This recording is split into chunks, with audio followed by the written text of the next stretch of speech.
Coming up on this Tuesday edition of Newsline at noon, the Philippine President declares a state of national calamity as rescue workers struggle to reach the typhoon-ravaged central Philippines, where the death toll is feared to have surpassed 10,000. Opposition groups are joining forces to demand a special probe into state agencies' alleged meddling in last year's presidential election and a reform of the nation's spy agency. Plus, a group of Japanese academics and former officials launch a campaign to better educate the Japanese people about the atrocities the country committed during its colonial period. These stories and more on Newsline at noon.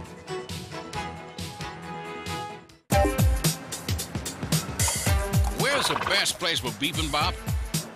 Les Jeux Olympiques d'hiver se dérouleront-ils à Pyeongchang? هل أنتم حقاً سابع أكبر مصدر في العالم؟ この歌手は誰ですか？你好，最近哪部电视剧的人气最旺？ Korea is attracting interest from around the world. The more you know, the more you want to know. Dynamic Korea.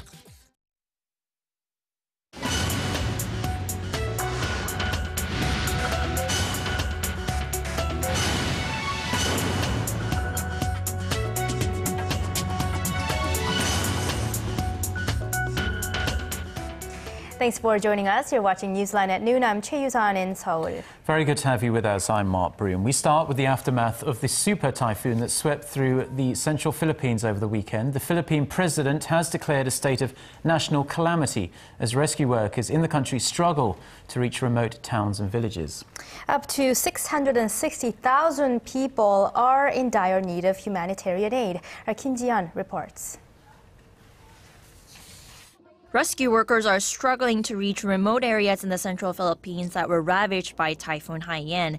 There are fears that death toll could rise due to the sheer difficulty of getting food and water to survivors. U.S. military aircraft and ships are being deployed to the worst-hit areas, and governments around the world have pledged tens of millions of dollars in humanitarian aid to the Philippines. Despite the effort, aid trucks are struggling to navigate roads that have been destroyed and covered with tons of debris.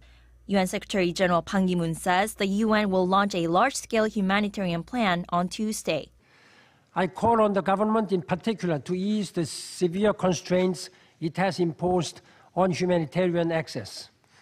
I urge all parties and all those with influence over them to ensure the protection of civilians, safe passage for medical personnel and supplies, and the unhindered delivery of aid.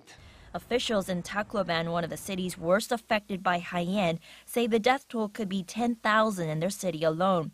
Families of the missing desperately search for their loved ones, while others grieve for those they have lost. I accidentally let go of my child's hand. I guess it was her sacrifice because she knew that if I kept carrying her, both of us would have drowned.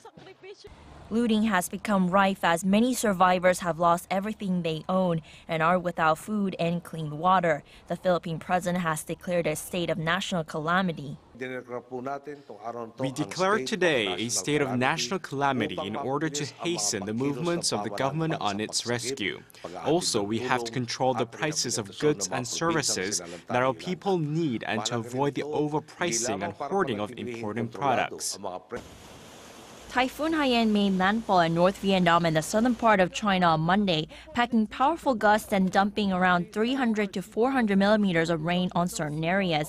At least 6 people are reportedly dead and 5 people missing, and around 470,000 people have been displaced in the Guangxi-dong Autonomous Region in China that borders Vietnam. Kim Ji-yeon, Arirang News.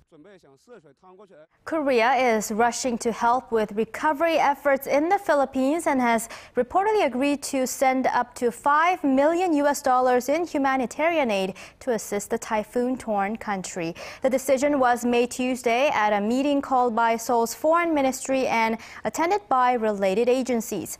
The ministry has also dispatched an emergency response team comprising of officials and rescue workers to the hardest-hit area of Tacloban to support relief efforts there.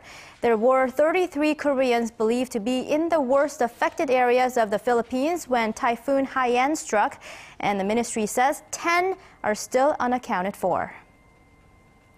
The National Assembly began the second day of confirmation hearing for the nominee to head the State Audit Board, 30-year career judge Hwang Chan-hyun. Lawmakers from the ruling Saenuri Party are known to have given their support to the nominee, but there's reportedly a division among lawmakers from the main opposition, Democratic Party.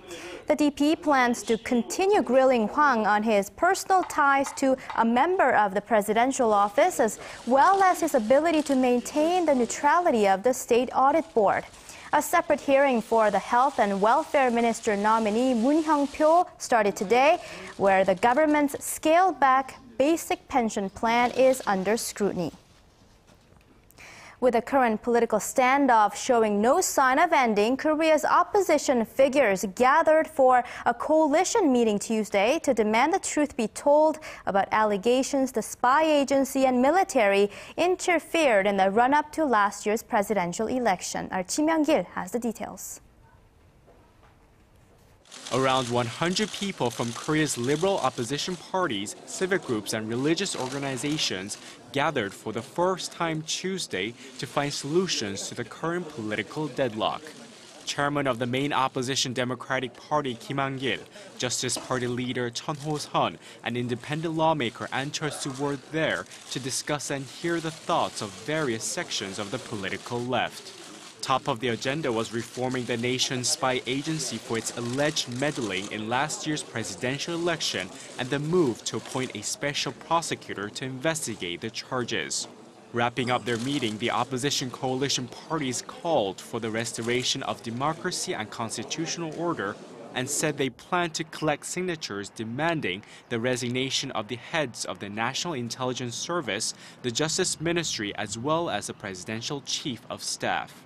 Opposition parties say the government has been obstructing efforts to investigate the cases, even replacing the prosecutor that was looking into the NIS scandal. The ruling Saenuri Party acknowledged the meeting but said it was mostly aimed at fostering solidarity among opposition members so they can put combined candidates forward in local elections scheduled for June next year. Chi Myung-gil, Arirang News. A bill that would define online gaming as one of the 4 major addictions, along with alcohol, drugs and gambling, has set off a larger debate in Korean society and between representatives of the country's 2 main political parties. Son Jung-in reports. The Game Addiction Act would define online gaming as one of the 4 vices, along with alcohol, drugs and gambling. It would establish a national committee to control game addiction by putting tighter regulations on the online gaming industry. Gamers against the bill and a civic group in support of it have each launched online petitions promoting their positions. Representatives of Korea's rival parties have also taken up opposing positions on the issue. Democratic Party floor leader Chun Byung-hun on Sunday criticized the plan as outdated amidst the country's larger efforts to promote the gaming industry. He also said it's against the law to define gaming as an addiction. Saenuri Party lawmaker Shin Hee-jin, who submitted the bill in 2011, shot back the next day with their own criticism of the DP floor leader, saying if Chun doesn't support the bill, he doesn't support gaming addicts and their families who are going through difficult times because of game addiction. This is a bill to help millions of people who are suffering from game addiction, but if you say the plan is outdated, then you're also calling all of the people who support the bill outdated. Chun has also drawn criticism as he is the current chief of the Korea Esports Association. Meanwhile, experts say the key to resolving the dispute is to understand that the Game Addiction Act and promotion of the gaming industry are not incompatible with each other.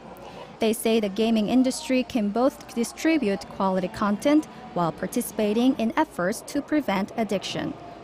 Son Jung-in, Arirang News.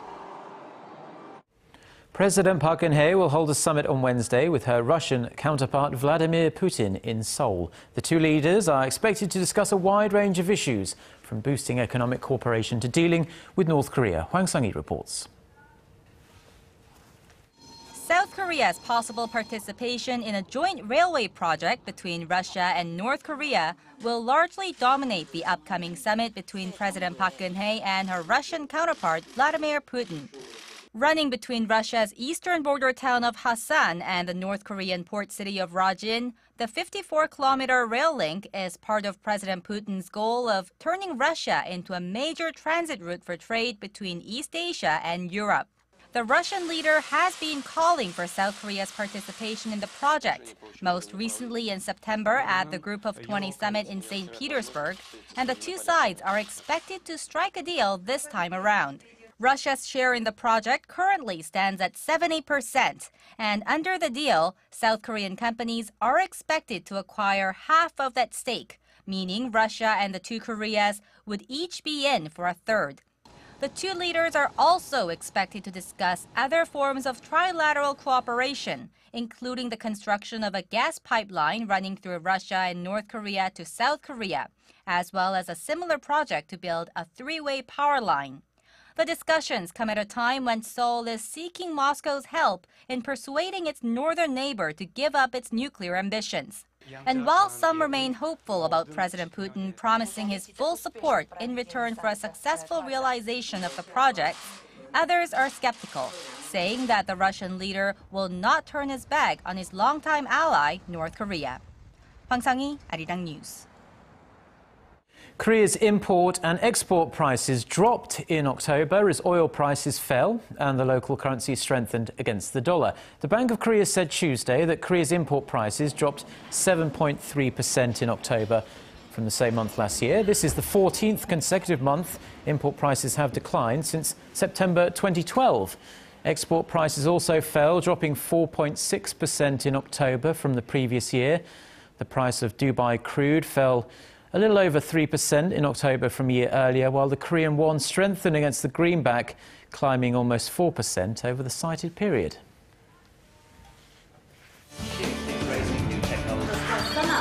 For your fill of Korean and international news, join Chae Yu-sun and Mark Broom every weekday at lunchtime.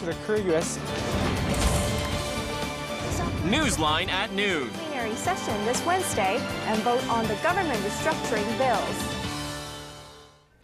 Japanese academics and former officials have established a new group to better educate the Japanese people about the country's colonial and wartime atrocities. The group is urging Tokyo to uphold an almost 20-year-old statement in which the then Prime Minister apologized for Japan's past wrongdoings. Kim Min-ji has the details. Influential Japanese academics and former politicians have come together with one purpose: to uphold the Murayama statement. The group said the current Shinzo Abe administration was moving away from the statement and voiced concerns over its distorted views of history. It warned the current administration's retrograding approach to history could undermine democracy. In 1995, then Prime Minister Doimichi Murayama issued an official statement apologizing for Japan's wartime aggression, saying it caused great damage and suffering, and Tokyo hoped it would never occur again. The head of Japan's Social Democratic Party says Japan cannot have good relations with its neighbors if it fails to uphold the statement.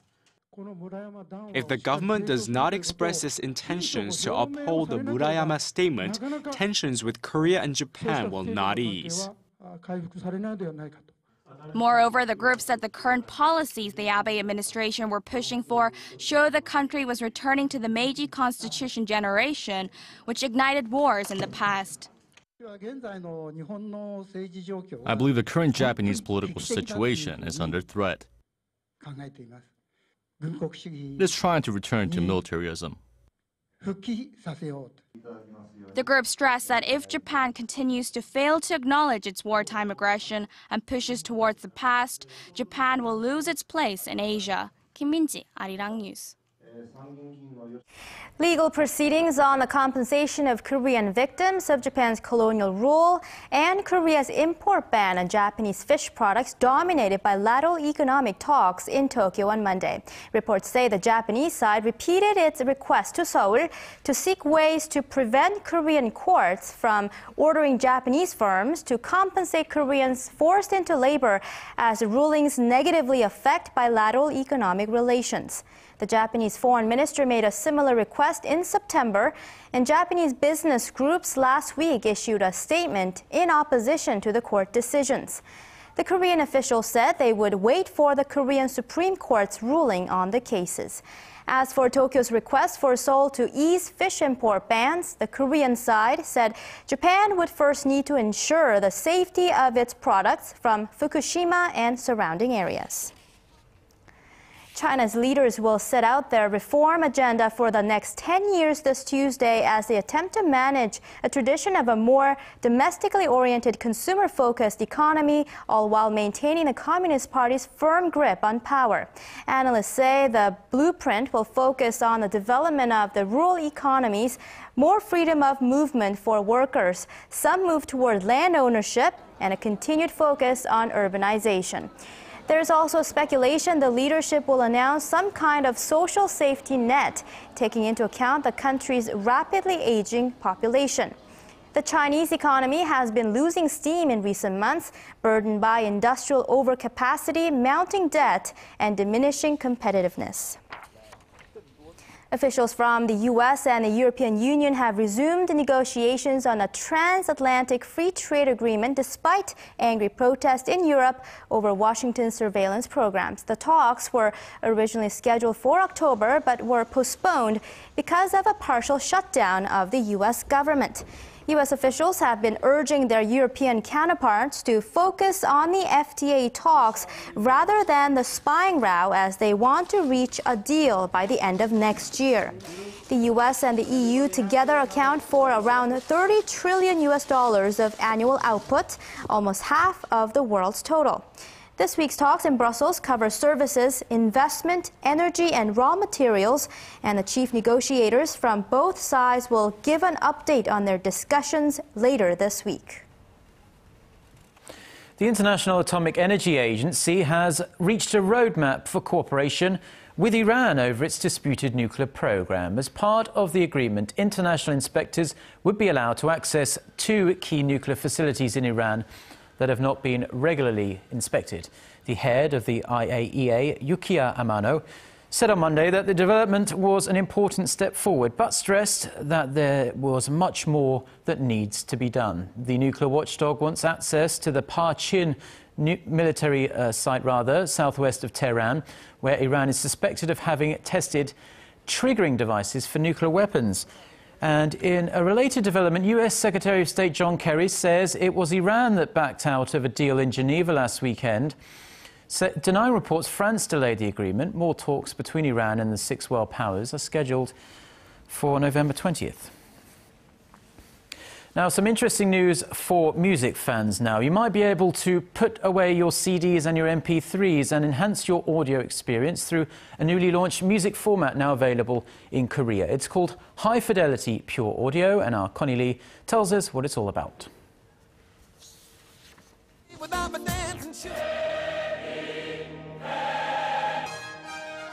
No compression, no video, and no compromise. It's called High Fidelity Pure Audio. This new music format is raising the bar in the way music can be heard in your own home. Using Blu-ray technology in its audio-only format, the sounds are said to be the way the artist intended them to be. The biggest difference with the high-fidelity pure audio format is that you feel like the music or singer has come to life, and he or she is singing right next to you.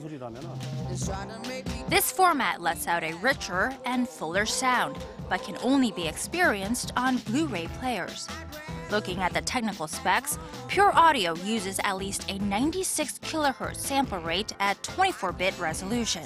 Or in translation, that means a much higher quality than a CD's 44 kHz sample rate at 16 bits. Launched by record label Universal Music, only a set number of albums have been released so far in France, in the UK, in Japan, and now in Korea.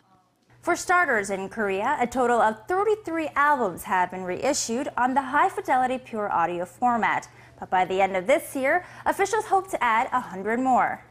From pop and rock albums like Nirvana's Nevermind to some jazz and classical pieces, the first batch of albums released by Universal are the ones that are said to have a deep and loyal fan base. Korea is very advanced digitally, with most people listening to MP3s now. But there is that niche market that appreciates and values good sound. In Korea, the pure audio discs are priced at 19,000 won, or about $18 US. I'm so happy. As a singer and songwriter, it's great that I can share the exact same sounds we make in the studio to our fans. Kim Jong-jin, a longtime musician and vocalist of the Korean rock band Spring, Summer, Autumn, Winter, he hopes that one day soon, his music can be heard on pure audio. It's my mission as a musician to give fans the best sound. Yes. Connie Lee, Arirang News. A new robot developed by Japanese scientists claims to be unbeatable against humans when it comes to the game of rock, paper, scissors. The technological advancement, however, isn't aimed at revolutionizing schoolyard games. It's to give a glimpse at how robots in the future could interact with people. Paulie shows us more. Game after game, move after move, it's a futile battle of man against machine in the game of rock, paper, scissors. Scientists at the University of Tokyo unveiled this week the second generation of their so-called Janken robot, which they say is so fast that no human opponent can beat it.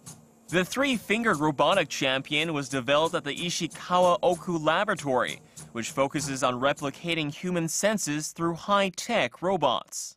However, if we slow things down and take a closer look, we see that Janken is technically cheating. Through high-speed cameras, lightning-fast mechanics, and advanced software, the Japanese robot closely observes human hand signals in order to make the winning counter-move. And it all takes place in just a single millisecond, creating a seemingly flawless performance to the human eye. Researchers hope that the fast prediction system can be used in a wide range of applications, and even one day provide future robots the ability to accurately anticipate your every move and respond accordingly, from saving you from life-threatening accidents to cheering you up when you're down. It's a brave new world as advancements like these keep pushing the boundaries of technology and surpassing our own limits. Paul Lee, Arirang News.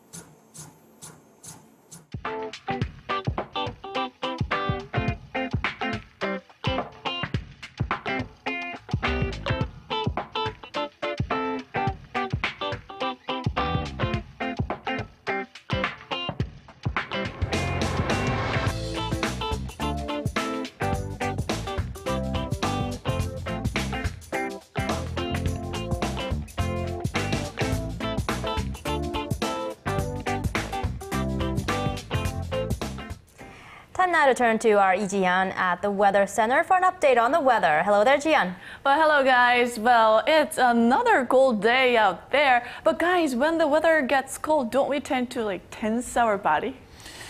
Yeah, I do. I think the cold weather causes my neck and shoulders to get rather tense. Right. Well, so doctors, they suggest engaging in some light exercise to ease the tension and improve circulations. But I know it's not easy as it sounds when the weather is cold out. But we can at least do is some light stretching at our desk. Well, it does feel a tad warmer here in the capital with higher mercury levels than yesterday, while chillier afternoon is in store for the southern regions. But we will continue to be under the influence by high pressure front, so expect to have clear blue skies all day long across the nation.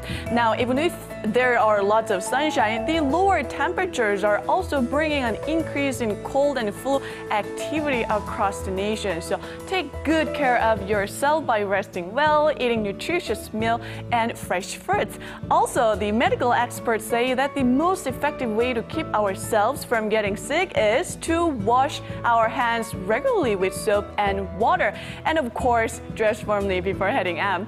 The winter chill we've had for the last couple of days will finally give way to slightly warmer afternoon tomorrow. So tomorrow, expect to have a tad warmer afternoon compared to today with lots of sun nationwide. So with that, it's time to take a look at the readings for today. The Seoul started out at -1 and will make up to 10 degrees Celsius Celsius, which is 50 degrees in Fahrenheit, and Daegu and Gwangju will get up to 12 and 11, while Busan see a high of 13. Now let's see how other regions are looking. It looks like Jeju will get up to 12 this afternoon with mostly sunny skies. Daejeon and Dokdo will top out at 11 and 8, and Mount Kumgang will be freezing. Well, that's all I have for you today. Hope you have a wonderful rest of the day, and let's send it back to Mark and Yusan in the studio. Thank you very much, Jion, for the weather there. And that's it for this Tuesday edition of Newsline at noon. But don't forget, we will be back here tomorrow at the same time at noon.